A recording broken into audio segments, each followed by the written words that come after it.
was a bright Saturday morning in the small town of Riverdale. The streets were calm, families were walking to the park, and children were playing with bicycles near the sidewalks. Among them was a teenager named Marcus. He was 16 years old, tall for his age, with a quiet smile and a thoughtful nature. He loved basketball, but today he was not going to the court. Instead, he was on his way to the bookstore a few blocks away. Marcus loved reading mystery novels and dreamed of writing his own stories one day. Marcus walked down the street with a backpack slung over his shoulder. Inside the bag were only a water bottle, a small notebook, and some money for books. He wore a simple gray hoodie and jeans. His mom had told him to be careful, but Marcus never thought much about it. He felt safe in his neighborhood. As Marcus stopped at the corner of a quiet street to tie his shoelace, a woman from across the street noticed him. Her name was Linda. She lived in a tall white house with a neat garden and always believed she needed to protect the neighborhood from anyone she thought did not belong. Linda had lived in Riverdale for many years, and she often kept a close watch on the street. She prided herself on being observant, but sometimes her judgment came more from fear than from truth. Linda watched Marcus carefully. He was just tying his shoe, but in her mind it looked suspicious. She told herself he might be hiding something or planning to do something wrong. Instead of greeting him or asking if he needed help, she reached for her phone. Her heart raced as she whispered to herself that she had to act quickly. Without hesitation, she dialed the police. On the phone, Linda reported that a suspicious young man was hanging around her street. Her voice carried worry, and the officer on the line took her words seriously. The dispatcher said a patrol car would arrive soon. Linda stayed by her window, her eyes fixed on Marcus, who had no idea what was happening. He simply tied his shoelace, stood up, and began walking again toward the bookstore. A few minutes later, Marcus noticed flashing lights in the distance. A police car pulled up beside him, and two officers stepped out. One officer asked Marcus to stop. Confused, Marcus paused and looked at them politely. He had never been in trouble, and he could not understand why they were approaching him. "Can you tell us what you're doing here?" the officer asked firmly. Marcus blinked, surprised by the question. "I'm going to the bookstore. It's just a few blocks away," he answered calmly. The officers glanced at each other. They had received a call about a suspicious teen, and Marcus matched the description. Linda came outside her house at that moment, pointing at Marcus. "That's him," she said loudly, her voice filled with certainty. "I saw him hanging around. He looked like he was up to something." Marcus's face showed both confusion and hurt. He wanted to say something, but his throat felt tight. He wondered why the woman thought he was doing something wrong. The officers asked to see his backpack. Marcus handed it over without hesitation. They searched through it and found only the notebook, water bottle, and money. Nothing suspicious at all. Linda frowned, still not convinced. "I know what I saw. He was acting strange," she insisted. The officers hesitated, unsure how to respond. They saw nothing threatening about Marcus, but they also knew a complaint had been made. Marcus felt his stomach twist. He thought of his mom and wished she was there. She always told him to stay calm if something like this ever happened. But now that it was real, it was harder than he imagined. The officers asked him more questions, but Marcus answered politely, never raising his voice. Still, the situation felt unfair to him. A small crowd began to gather. Neighbors peeked out from their homes, curious about what was going on. Some whispered, while others shook their heads. Marcus stood quietly, his hands by his side, trying to remain respectful even though he felt like crying inside. He could not believe that tying his shoe and walking down the street could lead to this. Just when the situation felt tense and uncertain, Marcus's phone buzzed in his pocket. It was a message from his mom, asking if he had reached the bookstore yet. He wanted to tell her everything, but he hesitated. He did not want to make her worry. The officers continued to question him, and Linda stood nearby, arms crossed, convinced she had done the right thing. What no one expected was what would happen next. Once Marcus's mom finally arrived, the crowd around Marcus grew larger as the minutes passed. Neighbors whispered among themselves, trying to figure out what was really happening. Some people thought it was just a misunderstanding, while others believed Linda because she always spoke with confidence. Marcus stood quietly, still answering the questions the officers asked him, but inside his heart was beating fast. He wondered how quickly a normal morning had turned into this moment. One of the officers asked Marcus again where he was headed. Marcus repeated calmly, "I was only going to the bookstore. It's on Main Street. I have money with me for books. He even showed them the cash in his hand, but the officer still seemed doubtful. Linda crossed her arms and said, "He is pretending to be innocent. I know when something is not right. Look at him. Why else would he be standing there for so long?" Marcus wanted to defend himself, but he remembered his mother's advice. She always told him that staying calm was more powerful than raising his voice. He took a deep breath and looked at the officer with steady eyes. The officer sighed, holding Marcus's backpack in his hand. "We didn't find anything here," he said to his partner. "It looks like he's telling the truth." But before they could step away, Linda interrupted again. "You can't just let him go. What if he comes back and does something later?" The tension grew heavier. Marcus looked around and noticed how some neighbors were shaking their heads at Linda's words. A man across the street muttered to another, "That boy's been here his whole life. He's harmless." But still, the scene dragged on, and Marcus felt like the ground beneath him was shrinking. Finally, Marcus pulled out his phone.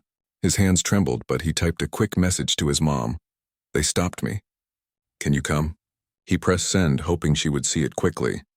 Not far away, his mom, Chief Angela, was sitting at her desk in the FBI field office. She was known as a calm but powerful leader, respected by everyone around her. Her phone buzzed, and when she read Marcus's message, her face changed instantly. She stood up, grabbed her jacket, and told her assistant she needed her car. She didn't explain the whole situation, but her voice was sharp enough to show it was urgent. Back on the street, Marcus was trying to stay strong. The officers kept asking the same questions in different ways, as if trying to catch him in a lie. Marcus answered each one clearly, even though he felt tired. He could feel Linda's eyes on him like a heavy weight. Then a voice from the crowd spoke up. It was an older woman named Maria, who had known Marcus since he was little. "That's Marcus," she said firmly. "He's a good boy. I've seen him grow up. He's never caused trouble." The officers hesitated again, now less sure about Linda's claims. Linda turned toward Maria, her face red. "You don't know what I saw," she argued. "He was looking around too much, acting nervous." Marcus lowered his head, frustrated that even when someone defended him, Linda refused to stop. Still, he did not say anything unkind. He simply waited, holding on to the hope that his mom would arrive soon. Within minutes, the sound of a black SUV rolled down the street. The car stopped near the police vehicle and the door opened. Marcus's mom stepped out, tall and confident, her dark suit sharp against the sunlight. She walked with steady steps, and her presence made people in the crowd fall silent. No one knew who she was yet, but the way she carried herself made them pay attention. Marcus's face lit up when he saw her. Relief washed over him, but he also felt nervous. He didn't want his mom to see him like this, standing on the street while being questioned. The officers looked at Angela as she approached. "Ma'am, this is an ongoing situation," one officer began, but Angela raised her hand gently. "That's my son," she said calmly, her voice carrying strength. The crowd gasped softly, and Marcus felt a wave of warmth at those words. Linda, however, stiffened, her eyes wide with surprise. She had not expected the boy's mother to appear so quickly, and certainly not with such authority. The officer blinked. "Your son?" he repeated. Angela nodded. "Yes, and I want to know exactly why he was stopped." The street fell silent again. Everyone waited, wondering what would happen next. The officers exchanged uneasy glances while Linda opened her mouth, but no words came out. Angela looked at Marcus, then back at the officers, her expression calm but serious. "Explain to me what the problem is," she said firmly. The balance of power had shifted in an instant, though Linda did not yet understand who she was dealing with. Angela stood tall in front of the officers, her calm face showing both strength and control. The crowd watched in silence, curious about how the situation would unfold. Marcus felt a little safer now that his mom was there, but he also knew her presence would change everything. She was not just any parent. She was someone who knew how to ask the right questions and demand the right answers. The first officer cleared his throat. "Ma'am, we received a call from a neighbor about suspicious activity. When we arrived, your son was here, and we were only doing our duty to check." Angela folded her arms. "What was suspicious about a boy tying his shoe and walking to the bookstore?" Her voice was calm, but there was no mistaking the firmness behind her words. Linda quickly stepped forward, eager to defend herself. "I saw him standing near my house. He looked like he was waiting for something. He kept looking around. It didn't feel right to me. Angela turned her head toward Linda and gave her a measured look. So you called the police because a young man was tying his shoelace? Linda stammered, no, it wasn't just that. He looked nervous. He didn't belong there, the words hung heavy in the air. Several people in the crowd shifted uncomfortably. Marcus looked down, his heart aching at the idea that someone believed he didn't belong in his own neighborhood. Angela took a step closer to the officers. Did you find anything dangerous on him? Any weapon? Any stolen item? The second officer shook his head. No, ma'am. We searched his backpack. All we found was a notebook, a water bottle, and money for books. Nothing suspicious. Angela raised an eyebrow. Then why are we still standing here? The crowd murmured quietly, agreeing with her point. The officers shifted uneasily. They had followed the procedure, but now it was clear that the reason for the stop was weak. Linda crossed her arms tightly. I was only trying to keep the neighborhood safe, she insisted, her voice growing sharper. I couldn't just ignore what I saw. Angela's eyes stayed steady on Linda. And what exactly did you see? A boy on his way to buy books? Do you call the police every time someone ties their shoe on the street? The silence that followed was heavy. Linda's confidence began to crack. She looked around, expecting support from the neighbors, but most of them avoided her gaze. They knew Marcus. They had seen him grow up in the area. Her complaint suddenly seemed small and unreasonable. Marcus stood quietly behind his mom, amazed at the way she spoke. He admired how she stayed calm even when the situation was unfair. He wished he had the same strength, but watching her gave him courage. Angela finally looked at the officers again. I understand you had to respond to a call, but now that you know there is no danger, I expect this matter to be closed. My son has done nothing wrong. The first officer nodded slowly. Yes, ma'am. We can see that now. But before they could step away, Angela added, next time I hope calls like this will be handled with more care. We cannot allow assumptions to harm innocent people. Her words were not angry, but they carried weight. The officers lowered their eyes, realizing the truth behind her statement. The crowd began to whisper louder now. Some people praised Angela for standing up, while others shook their heads at Linda. Maria, the older woman who had defended Marcus earlier, stepped forward and said, this was never about safety. This was about unfair judgment. Linda's face turned red. She tried to speak but could not find the right words. She finally muttered, I was just trying to do the right thing, and turned back toward her house. Marcus let out a breath he had been holding. His mom turned to him and placed a gentle hand on his shoulder. Are you okay? She asked softly. He nodded, though his eyes showed the weight of the moment. I'm fine now, he whispered. Angela looked around at the crowd. She knew they deserved an explanation, and soon she would give it. People needed to understand not only that Marcus was innocent, but also that he came from a family that believed in justice. The officers began walking back toward their car, clearly relieved that the situation was ending.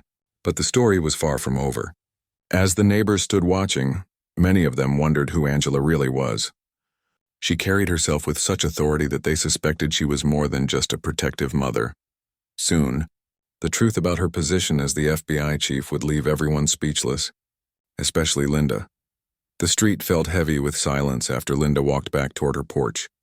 Some neighbors stayed outside, whispering to one another, while others lingered with curious eyes fixed on Angela. They had seen parents defend their children before, but Angela's presence was different. She spoke with calm authority, and even the officers seemed careful with their words around her. Marcus stood close to his mom, still feeling the sting of the false suspicion, but comforted by her presence. He whispered, Thank you for coming so quickly. Angela gave him a small smile. You did the right thing by staying calm, she replied gently. I'm proud of you. One of the officers cleared his throat, still standing nearby. Ma'am, again, we apologize. We had to respond to the call. You understand how these things work. Angela looked at him steadily. Yes, I understand the process. What I don't understand is why this situation was handled as if my son was already guilty, before he was even asked a fair question. The officer shifted uncomfortably. We only followed procedure, Angela sighed softly. She had heard that line many times in her career. She looked around at the crowd that was still gathered. Many of them were waiting, sensing something important was about to be said. Everyone here should know the truth, Angela finally said. raising her voice just enough for the neighbors to hear. "This is not just about my son. This is about how quickly we judge people without real evidence." The crowd grew quieter, listening carefully. Maria nodded in agreement, folding her arms as if she had been waiting for someone to say those words. Angela paused for a moment, then continued. "My name is Angela. I am the chief of the FBI office in this state. Every day I deal with serious cases, real dangers, and threats that affect thousands of lives. And yet my son cannot walk to the bookstore without someone assuming he is a threat." The words hit the street like a wave. Gasps and murmurs spread among the crowd. Even the officers looked stunned, standing straighter as they realized who was speaking to them. They exchanged nervous glances, suddenly aware that the woman before them was not just a protective mother, but their superior in more ways than one. Marcus looked at his mom with wide eyes. He had known she held a high position, but hearing her say it in front of everyone made him feel both proud and overwhelmed. Linda, who was halfway up her porch steps, froze. She turned slowly, her face pale. She had called the police without knowing that the boy's mother was one of the highest authorities in law enforcement. Angela's voice stayed steady. "When people call the police, they need to be sure their reasons are fair and true. Officers have important work to do, and false alarms waste their time and hurt innocent lives." Some neighbors clapped quietly, nodding at her words. Others lowered their heads, realizing how unfair the situation had been for Marcus. Linda finally spoke, her voice shaking. I didn't know. I was only trying to be careful." Angela looked at her, not with anger, but with a calm firmness. "Being careful is good, but assuming the worst about someone because of how they look or where they stand is not being careful. It is being unfair. My son deserves the same respect as any other child in this neighborhood." Linda opened her mouth, but no reply came. Her words seemed empty compared to Angela's truth. She turned back toward her house, clearly shaken, and disappeared inside without another word. Angela then turned her attention back to Marcus. She brushed his shoulder gently. "Let's go home," she said softly. "You don't need to stand here any longer." But Marcus hesitated. He looked at the neighbors, watching, and whispered, "Mom, maybe it's good they all heard this. Maybe they'll think differently next time." Angela studied his face for a moment, then nodded slowly. "You're right. Sometimes lessons must be learned in public." The officers, now standing respectfully, offered quick apologies before heading back to their patrol car. The flashing lights turned off and the sound of the engine faded as they drove away. The street slowly returned to normal, but something had changed. People looked at Marcus with new eyes, and they looked at Angela with deep respect. The air still carried the weight of the moment, and everyone knew it would not be forgotten soon. Angela guided Marcus toward their car, her arm resting protectively on his back. He felt safe again, though the memory of the morning would stay with him. What he didn't realize was that this incident was only the beginning. The story of what happened on that quiet street would spread far beyond the neighborhood, and it would bring lessons for many people, not just those who had witnessed it that day. The next morning, the small town of Riverdale was buzzing with conversation. What had happened on Linda's street was no longer a private matter. Word spread quickly, carried by neighbors, and soon almost everyone in town had heard about the incident. Some people learned from whispers, others through phone calls, and a few through short posts online. Many were shocked to hear that the young boy questioned by police was Marcus, a quiet teenager most people had seen around town for years. Even more surprising was the discovery that his mother, Angela, was the FBI chief. People who had been standing in the crowd retold the story with wide eyes, describing the moment Angela revealed her position. They spoke of her calm voice, her strong presence, and the way she had defended her son with both dignity and authority. In the local cafe, groups of people gathered around small tables, sipping coffee as they discussed the story. Some praised Angela for the way she handled the situation, while others admitted they felt embarrassed that such an unfair call had been made in their community. A few even admitted they had sometimes jumped to conclusions about people without truly knowing them. Meanwhile, Marcus tried to return to his normal routine. He wanted to focus on school, basketball, and his love for reading, but everywhere he went, people looked at him differently. At the bookstore, the clerk smiled warmly and said, "I heard what happened, Marcus. You handled yourself so well. You should be proud." At school, some of his classmates asked curious questions, while others offered quiet support. Though Marcus appreciated the kindness, he also felt uncomfortable being at the center of so much attention. He had not asked for it. He only wanted to walk to the bookstore that morning, and now his name was known across town. Angela, on the other hand, saw the situation as an opportunity. She knew this was not just about Marcus. It was about the bigger lesson the community needed to learn. That evening, she sat at the dinner table with Marcus. He was quiet, pushing his food around his plate. "Talk to me," Angela said gently. "What's on your mind?" Marcus shrugged. "Everyone keeps looking at me. They keep talking about what happened. I didn't do anything special. I just stood there." Angela reached across the table and touched his hand. "Sometimes staying calm is more powerful than anything else. You showed strength even when it was hard. People noticed that. You reminded them that respect is important." Marcus looked at her unsure. "But why did she call the police, Mom?" "I was only tying my shoe." Angela took a deep breath. "Some people see danger where there is none. They act out of fear, not truth. That's why it's so important to stand strong and let the truth be seen." Marcus nodded slowly. He didn't fully understand yet, but he trusted her words. Later that night, Angela received a phone call from the mayor of Riverdale. He had also heard about the incident and wanted to meet with her. "This has shaken our community," the mayor said.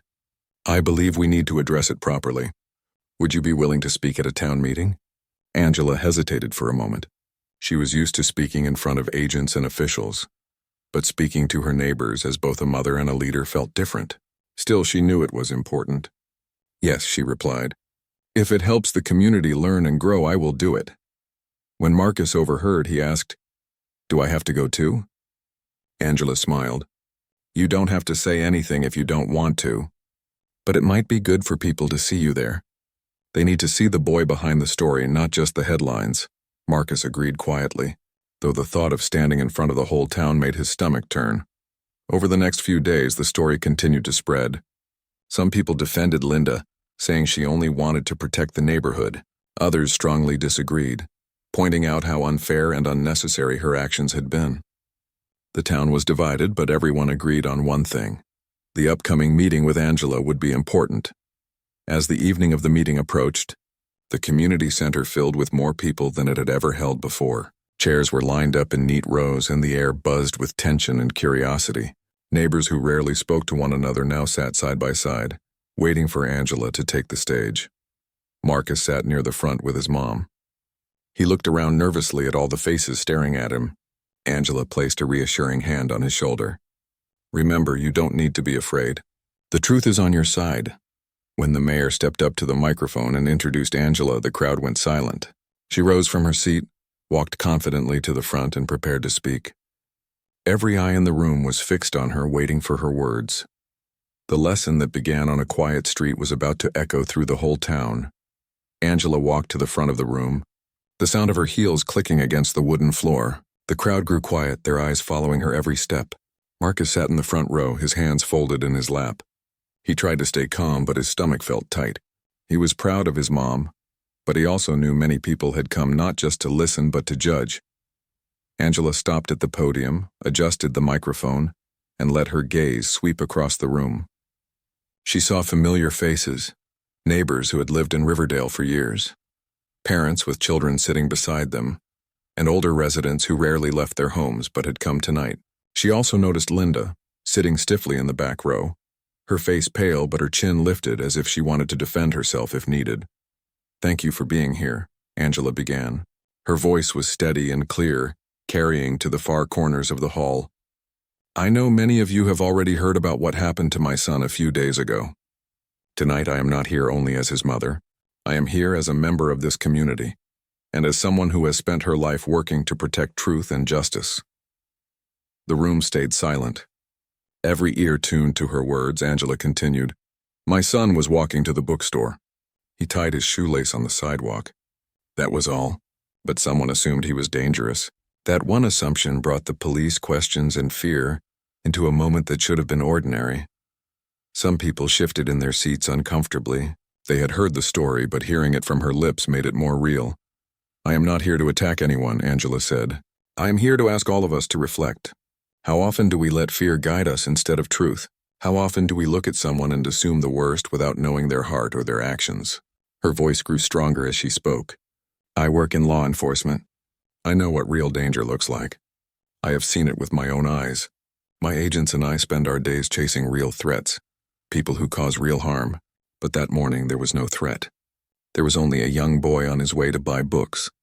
A false assumption turned into a false alarm, and it could have ended in something far worse if he had not stayed calm. Angela paused and let her words sink in. The silence was heavy, but it was not empty. People were thinking. Marcus sat up a little straighter, watching the faces around him. He saw some nodding slowly, others frowning as if realizing things they had never thought about before. Angela leaned forward slightly. We cannot build a safe community on fear and suspicion. We build safety on trust, on fairness, and on respect. Every child in this town deserves the freedom to walk down the street without being seen as a danger. Every parent deserves the peace of knowing their child will be treated with respect. From the back row, Linda shifted in her seat. Her arms were crossed, but her eyes looked unsettled. She seemed less confident than she had been on the street that morning. Angela finished with quiet strength. I ask each of you tonight to think carefully about the judgments you make. Let us not be quick to call for help when there is no real danger. Let us not waste the time of officers who should be protecting us from true threats. And most importantly, let us not harm the dignity of our neighbors by assuming they are guilty when they are only living their lives. The room stayed silent for a moment after she finished. Then slowly clapping began. First a few people, then more, until the whole hall filled with applause. Marcus's heart swelled as he saw people standing, clapping not just for his mother but for the truth she had spoken. Angela stepped back from the podium and returned to her seat beside Marcus. He whispered, "Mom, they listened to you." She gave him a soft smile. That was the hope. The mayor stood next, thanking Angela for her words. "We needed this," he said to the crowd. "We needed to hear the truth. Let us carry this lesson into our daily lives." As the meeting ended, many people came forward to shake Angela's hand, and some bent down to speak kindly to Marcus. "You're a strong young man," one neighbor said. "We're glad you're part of this town." Marcus smiled shyly, still not used to so much attention, but he felt lighter than before. The weight of that morning on the street seemed to be lifting, replaced by something stronger: respect. Even Linda did not leave right away. She stood in the back, her arms still crossed, but her expression had changed. She looked less defensive and more thoughtful, as if Angela's words had reached her heart too, though she would not admit it yet. As Marcus and Angela walked out of the hall together, the night air felt fresh and calm. The stars above shone brightly and Marcus felt hope. The story that began with unfairness was slowly turning into something greater, a lesson for everyone. The next few days in Riverdale felt different. The town, once quiet and routine, now buzzed with conversation about fairness, respect, and understanding. People spoke not only about Marcus's story, but also about Angela's words at the town meeting. It was clear that her speech had made a strong impression, encouraging neighbors to think before acting. Marcus returned to school, walking down the familiar halls with a little more confidence than before. His friends greeted him warmly, their smiles genuine. Some classmates who had never spoken to him before came up to say, "We're sorry that happened," or "We're glad you stayed calm." Marcus nodded politely, appreciating their kindness. He realized that the incident had shown him something important. Standing strong and respectful could change the way people saw him.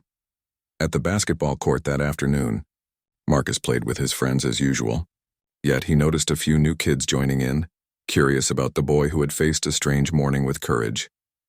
Marcus welcomed them, sharing passes and smiles, feeling proud not just for himself but for the calm way he had handled the situation. Meanwhile, Angela continued her work at the FBI office but noticed that the story of the street incident had reached beyond Riverdale. Local newspapers and online posts spoke of a mother defending her son while teaching the town a lesson about assumptions and fairness. Angela did not seek attention, but she recognized the positive impact the story could have. People were learning to be more careful, to respect one another, and to see the truth before acting. Back in the neighborhood, Linda began to notice how her own behavior had affected others. Her friends and neighbors whispered about her actions, and she felt a growing discomfort.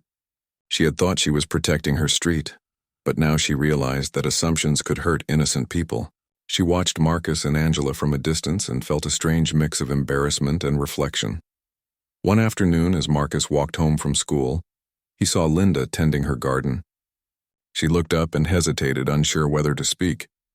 Marcus, remembering his mom's advice about staying kind, smiled politely and said, "Good afternoon." Linda's voice was quiet, almost shaking. "Marcus, I want to say I'm sorry. I didn't know. I didn't think—" Marcus listened carefully. He could see that she was genuine. "Thank you," he said softly. "I forgive you. I hope we can all learn from this." Linda nodded, her eyes downcast but thoughtful.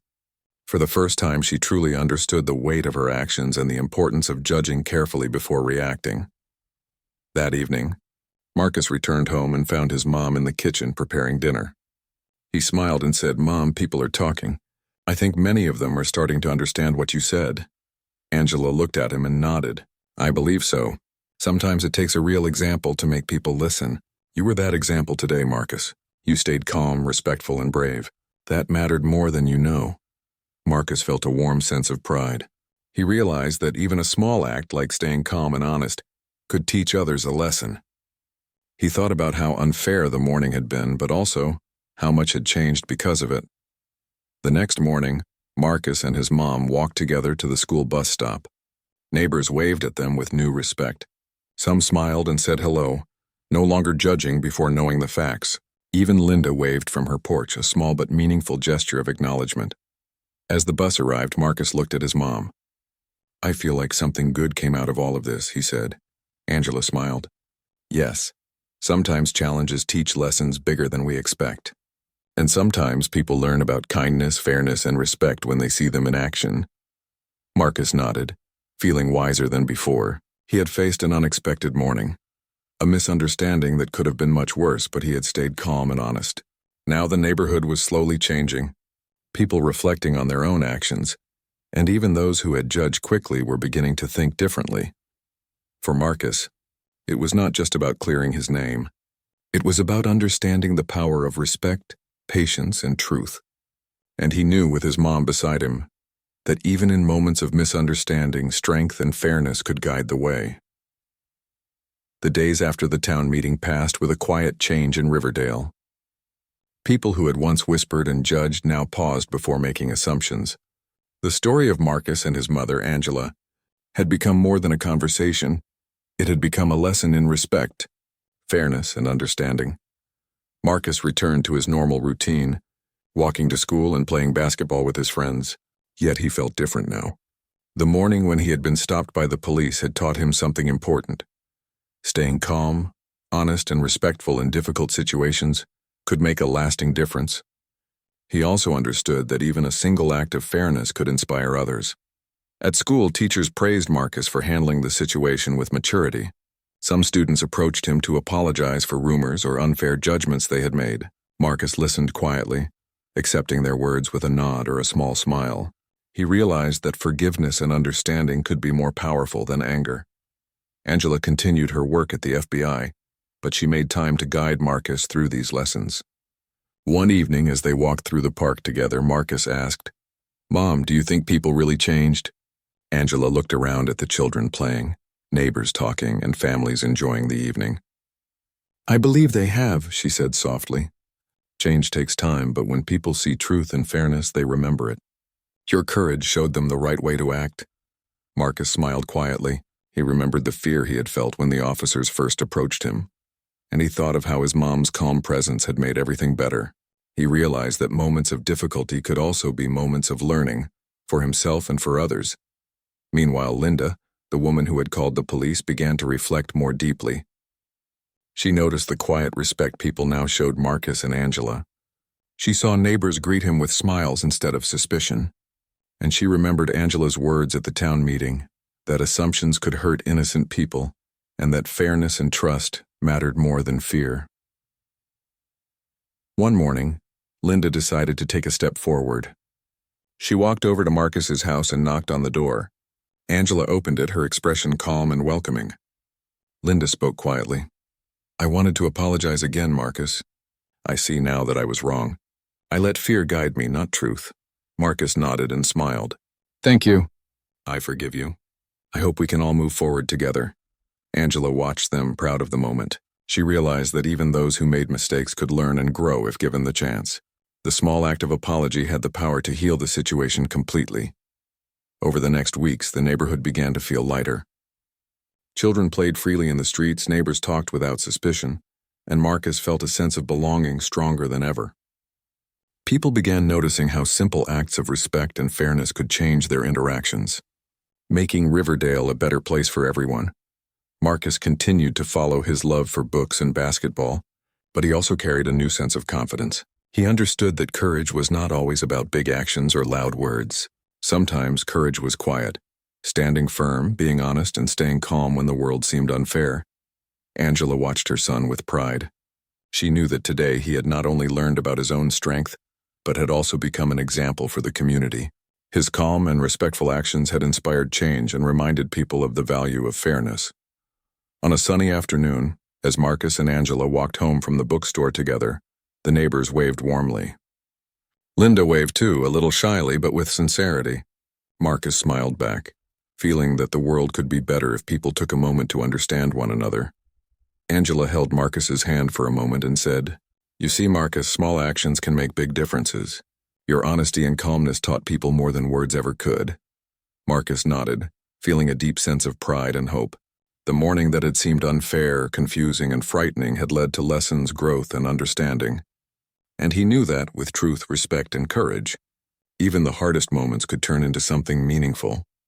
Riverdale would remember the story of Marcus and his mother, not as a story of fear or misunderstanding, but as a story of fairness, patience, and the power of standing calm and honest in every situation. And for Marcus, that lesson would stay with him for a lifetime.